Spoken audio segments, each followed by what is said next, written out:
నవదళపతి గారికి ఇది ఒక మంచి మూవీ అని చెప్పొచ్చు అనమాట. సో కెరియర్లో బెస్ట్ మూవీస్లో ఇది కూడా ఖచ్చితంగా ఉంటుంది. అలాగే ఆయన యాక్షన్ పరంగా కానీ లేదు అంటే ఎమోషనల్ సీన్స్ దగ్గర కానీ బాగా నటించారు. అలాగే స్టోరీ పరంగా కూడా చాలా డిఫరెంట్గా అయితే ఉంది. అలాగే 2-3 సీన్స్కి మినహాయింపుగా మిగతా స్టోరీ అయితే బాగుందని చెప్పొచ్చు. అంటే 2-3 సీన్స్ అయితే మాత్రం మనకి కొంచెం ల్యాగ్గా అనిపిస్తూ ఉంటాయి, స్లోగా వెళ్తున్నట్టు ఉంటుంది. కానీ మిగతా అంతా కూడా బాగానే తీసుకెళ్లారని చెప్పొచ్చు. స్క్రీన్ ప్లే కానీ డైరెక్షన్ కానీ అంతా బాగుంది. మెయిన్ హైలైట్ అయితే మాత్రం బ్యాక్గ్రౌండ్ మ్యూజిక్ అని చెప్పొచ్చు అనమాట. ఎక్సలెంట్గా ఉంది అసలు.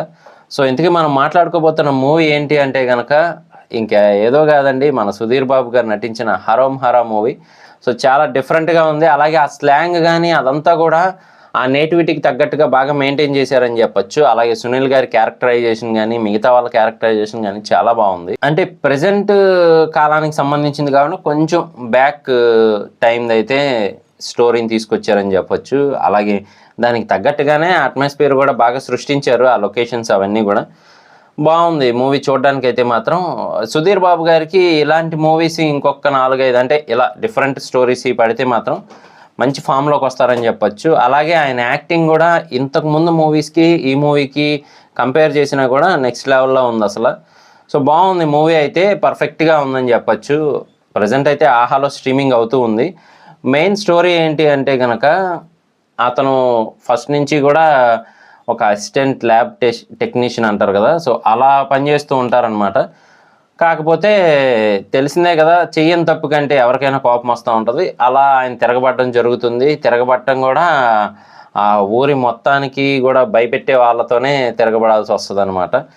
సో అప్పుడు ఆటోమేటిక్గా ఆయన ఉద్యోగం పోవటము, ఇంటికి వెళ్ళటము, పరిస్థితులు కూడా ఎప్పుడైతే మనల్ని ప్రెషర్లో ఉంచుతాయో అప్పుడే మనకు తెలియకుండా పైకి లేగిస్తాం అనే టైప్లో అయితే చూపిస్తారనమాట. సో మొత్తానికి అలాంటి సిచ్యువేషన్స్ నుంచి ట్రైలర్లో చూపించినట్టుగానే ఆయన గన్స్ తయారు చేయడం మొదలు పెట్టడం, దాన్ని బిజినెస్గా మార్చి ఎక్స్పాండ్ చేయడం అంతా జరుగుతూ ఉంటుంది. కాకపోతే లాస్ట్లో మాత్రం సీన్స్ బాగుంటాయి అసలు. ఈయన్ని పట్టుకొని మొత్తంగా కొట్టి చంపితే అయిపోయిద్ది, ఇంకా మొత్తంగా ఈ గన్ డీలింగ్ అదంతా అనుకుంటారు. కానీ ఆల్ ఓవర్ ఇండియా మొత్తం అంతా కాంటాక్ట్స్ మెయింటైన్ చేస్తూ ఉంటారనమాట. ఆ సీన్ మాత్రం చాలా బాగుంటుంది. అలాంటి కొన్ని సీన్స్ అయితే ఉన్నాయి మూవీలో, గూస్ బూమ్ సీన్స్ అయితే. సో చాలా డిఫరెంట్గా తీసుకెళ్లారు. అలాగే మన సుధీర్ బాబు గారి ఎలివేషన్ సీన్స్ కూడా చాలా బాగున్నాయి ఈ మూవీలో. సింపుల్గా బ్యాక్గ్రౌండ్ మ్యూజిక్ స్లో మోషన్తోనే మొత్తంగా ఎలివేషన్ అయితే గట్టిగా ఇచ్చారని చెప్పొచ్చు. సో ఇది నా రివ్యూ. ఇలాంటి మరిన్ని ఇంట్రెస్టింగ్ వీడియోస్ కోసం, రివ్యూస్ కోసం మన ఛానల్ వెంటనే సబ్స్క్రైబ్ చేసుకోండి. నేను మీ ప్రసాద్. మళ్ళీ నెక్స్ట్ వీడియోలో కలుస్తాను. Love you all.